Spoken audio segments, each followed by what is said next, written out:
Magandang araw ho ng Biyernes at narito na nga ang lagay ng ating panahon ngayong unang araw sa buwan ng Disyembre, huling buwan na ho sa taong 2023. Makikita natin sa ating latest satellite images na dalawang weather system pa rin nakakaapekto sa ating bansa. Una ho yung northeast monsoon o itong amihan na siya magdadala ho ng mga mahihinang mga pag-ulan, lalong-lalo na sa ilang bahagi ho ng northern Luzon, at ito po yung maabot sa may central Luzon.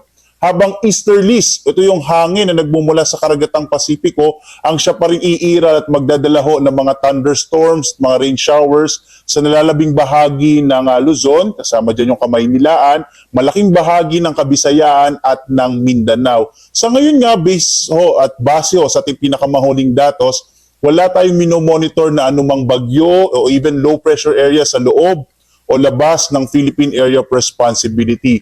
Base nga ho sa pinakahuling datos natin, posible ho hanggang sa mga susunod na mga araw, hanggang sa ngayong weekend, maliit yung tsansa na magkaroon pa rin tayo ng bagyo. Generally ho, ibig sabihin, malaking bahagi ng ating bansa ay makararanas ho ng mga fair weather or generally fair weather, liban na lamang sa mga usual na rain showers and thunderstorms na pinapaalam po ng ating iba't ibang mga regional services division kung meron ho tayong mga namamataan ng mga thunderstorms na maaring mabuo lalo na bandang tanghali, hapon hanggang sa gabi.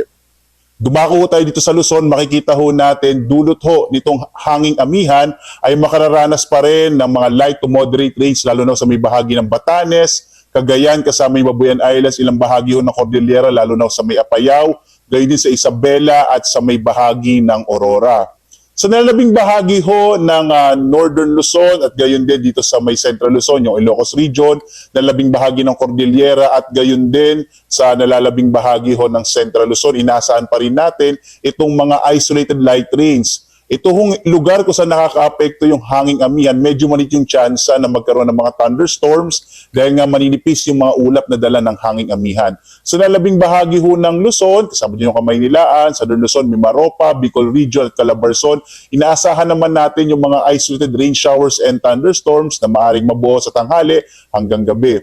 Agwat ang temperatura natin sa Lawag na sa 26 to 33 degrees Celsius, sa Baguio hanggang 25 degrees Celsius, sa Tuguegarao 23 to 29 degrees Celsius, sa may bahagi ng Kamaynilaan 25 to 33 degrees Celsius, sa Tagaytay 23 to 30 degrees Celsius.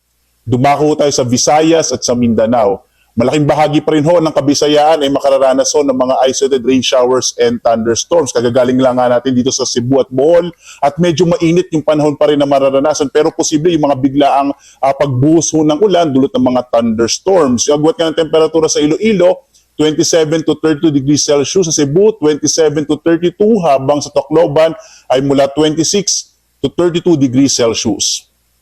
Dito naman ho sa Mindanao, malaking bahagi din ng Mindanao ay makararanas ho ng generally malaking bahagi ay generally fair weather, pero posible pa rin yung mga pulupulong pag-ulan, pagkidlat, pagkulog bandang tanghali hanggang gabi ho. Agwat ang temperatura sa Zamboanga 25 to 33 degrees Celsius, sa Tuguegarao ay hanggang 32 degrees Celsius, habang sa Davao ay hanggang 33 degrees Celsius.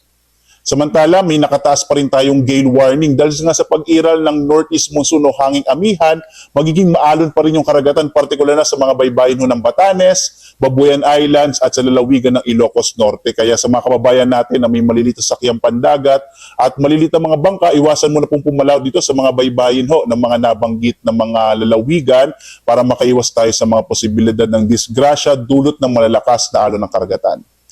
Tingnan naman natin magiging lagay ng panahon sa mga susunod na araw. Makikita ho natin ang Kamaynilaan, sa Baguio, Legazpi, Metro Cebu at Metro Davao patuloy na makararanas ng generally fair weather, pero posible pa rin yung mga isolated rain showers and thunderstorms.